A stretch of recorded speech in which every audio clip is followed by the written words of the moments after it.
আমাদের এই স্টমাকে থাকে হাইড্রোক্লোরিক অ্যাসিড। এই হাইড্রোক্লোরিক অ্যাসিডের কাজ হলো আমরা যখন কোনো খাবার খাই সেই খাবারের মধ্যে থাকা খারাপ জীবাণু বা গুন্ডামার্কা জীবাণু বা ব্যাকটেরিয়াকে মেরে ফেলা।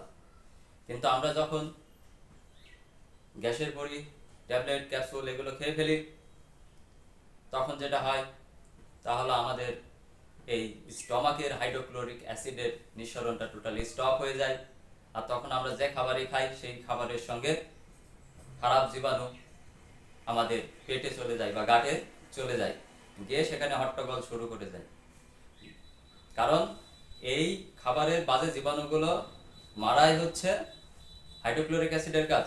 কিন্তু হাইড্রোক্লোরিক অ্যাসিডের নিঃসরণই যদি বন্ধ হয়ে যায় সেক্ষেত্রে বাজে জীবাণু বা খারাপ জীবাণু, গুন্ডামার্কা জীবাণু তার মারা পড়বে না, তখন তারা খাবারের সঙ্গে সঙ্গে গাটে চলে যাবে, স্মল ইন্টেস্টাইন বা লার্জ ইন্টেস্টাইনে চলে যাবে এক সময়। সেখানে গিয়ে যত হট্টগোল শুরু করে দেবে পরিপাকতন্ত্রে গিয়ে। তো হট্টগোল করবে, কেমন হট্টগোল করবে আপনারা তো জানেনই, গন্ডামান্ডার কাজ কি। গন্ডামান্ডা যেখানেই যায় সেখানে কি করে হট্টগোল সৃষ্টি করে আসে। তো সে করে কি, আমাদের পেটে তো দুই ধরনের ব্যাকটেরিয়া থাকে, একটা হচ্ছে উপকারী ব্যাকটেরিয়া আর একটা ব্যাকটেরিয়া হচ্ছে ক্ষতিকারক ব্যাকটেরিয়া।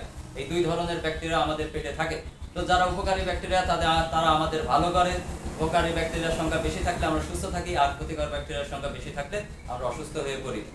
তো এখন ঘটনা আছে, এই খারাপ ব্যাকটেরিয়া সে গিয়ে ওই খারাপ ব্যাকটেরিয়াদের সাথে যোগ দেয় আর ভালো ব্যাকটেরিয়াদের দিয়ে থ্রেট দেয়, বলে ওই ওই আহো ভাতিজা, ও গিয়ে থ্রেট করে।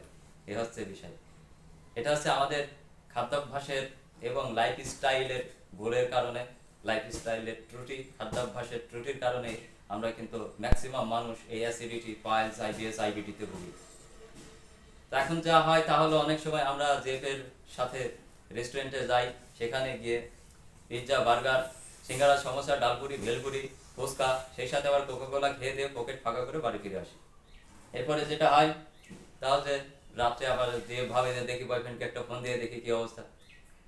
তো বয়ফ্রেন্ড গার্লফ্রেন্ডের ফোন ধরা হচ্ছে বলে, না জুলেখা আমাকে আর জ্বালায় না, যা খাইয়েছো এতে করে আমার যে কি হচ্ছে আমি টের পাচ্ছি, হচ্ছে বিষয়। তো এখন ঘটনা হচ্ছে, ও বেচারা এমনি এটা জাঙ্ক ফুড ফাস্ট ফুড খেয়ে দে আবার পকেট ফাঁকা করে বাড়িতে এসে শান্তি নেই, গ্যাসে ভোট ভাট, ওই যে বাজে ব্যাকটেরিয়া, গুন্ডা মার্কা ব্যাকটেরিয়া, ও তো ঈদ লেগে গেছে, ও পেটের মধ্যে গিয়ে ডিসাম ডাসম শুরু করে দিয়েছে, ও খুব কষ্ট। তখন তো আর গার্লফ্রেন্ডের ফোন তো আর ভালো লাগে না, এই হচ্ছে বিষয়। তো যাদের অ্যাসিডিটিতে পড়ে গেছে, অ্যাসিডিটি থেকে যেভাবে বাঁচবেন, যাদের অ্যাসিডিটি হয়নি এখনো তারা যেভাবে খাবার খাবেন তা হলো অবশ্যই নাম্বার 1, বারবার করে চিবিয়ে খাবেন। কারণ আমাদের মুখের ভিতরে এক ধরনের ট্রায়ালিন নামে জারক রস থাকে, যেটা আমাদের পরিপাকে সহায়তা করে, এজন্য বারবার খাবারটা চিবিয়ে খাবেন, অন্তত 40 বার চিবিয়ে খাবেন। নাম্বার 2, কোনো খাবার খাওয়ার অন্তত আধা ঘন্টা পরে পানি খাবেন।